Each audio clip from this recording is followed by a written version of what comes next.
एक पक्षी था जो रेगिस्तान में रहता था, बहुत बीमार।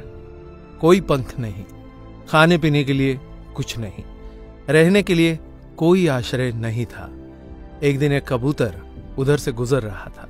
उस बीमार और दुखी पक्षी ने कबूतर को रोका और पूछा, तुम कहाँ जा रहे हो? उसने उत्तर दिया, मैं स्वर्ग जा रहा हूं। बीमार पक्षी ने कहा, कृपया मेरे लिए पता करें, मेरी पीड़ा कब तक समाप्त हो जाएगी? कबूतर ने कहा, निश्चित ही मैं पता करूंगा। कबूतर ने इतना कहकर बीमार पक्षी से विदा ली। कबूतर स्वर्ग पहुंचा और प्रवेश द्वार पर देवदूत को बीमार पक्षी का संदेश दिया। देवदूत ने कहा, पक्षी के जीवन में अगले 7 वर्ष तक इसी तरह कष्ट लिखा हुआ है। उसे ऐसे ही 7 वर्ष तक कष्ट भोगना पड़ेगा, तब तक उसके जीवन में कोई खुशी नहीं है। कबूतर ने कहा, जब बीमार पक्षी यह सुनेगा तो वो निराश हो जाएगा। क्या आप इसके लिए कोई उपाय बता सकते हैं? देवदूत ने उत्तर दिया, उससे कहो कि इस वाक्य को हमेशा बोलता रहे, इन सब के लिए भगवान तेरा शुक्र है। वापसी पर जब वह बीमार पक्षी कबूतर से फिर मिला तो कबूतर ने उस स्वर्गदूत का संदेश दिया। 7-8 दिनों के बाद कबूतर जब फिर उधर से गुजर रहा था तब उसने देखा कि पक्षी बहुत खुश था। उसके शरीर पर पंख उग आए थे। उस रेगिस्तानी इलाके में एक छोटा सा पौधा लगा हुआ था। वहां पानी का एक छोटा सा तालाब भी बना हुआ था।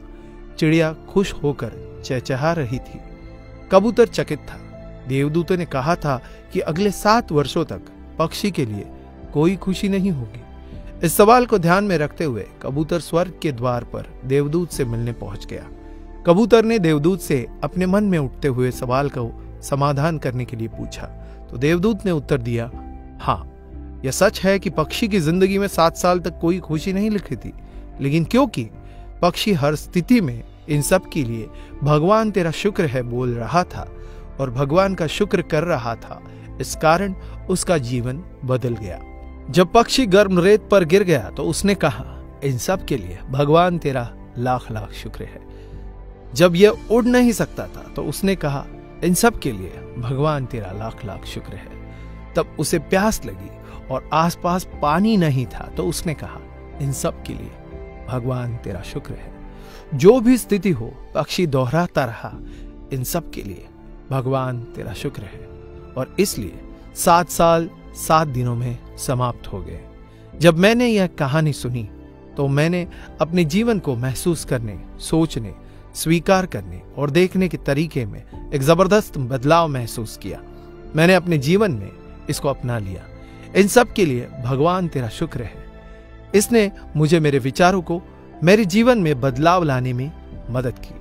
उदाहरण के लिए, अगर मेरा सिर दर्द कर रहा था तो मुझे लगता है कि मेरा बाकी शरीर पूरी तरह से ठीक और स्वस्थ है और मैं कहता हूं, इन सब के लिए भगवान तेरा शुक्र है। और मुझे लगता है कि सिर दर्द मुझे बिल्कुल परेशान नहीं करता।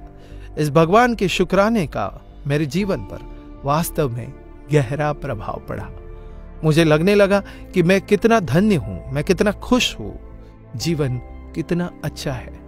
इस संदेश को साझा करने का उद्देश्य हम सभी को इस बारे में अवगत कराना है कि कितना शक्तिशाली है यह, हमारे जीवन को नया रूप दे सकता है। इसलिए आभारी रहे हर चीज के लिए, उस परमपिता परमात्मा के, और अपने दृष्टिकोण में बदलाव देखें। दोस्तों, ये वीडियो अगर आपको अच्छा लगा हो तो इसे लाइक करें, शेयर करें तथा आपकी इस वीडियो को लेकर क्या राय है हमें कमेंट करके बताइए। और ऐसे बेहतरीन वीडियोस को देखने के लिए फॉलो करें हमारे पेज को। धन्यवाद।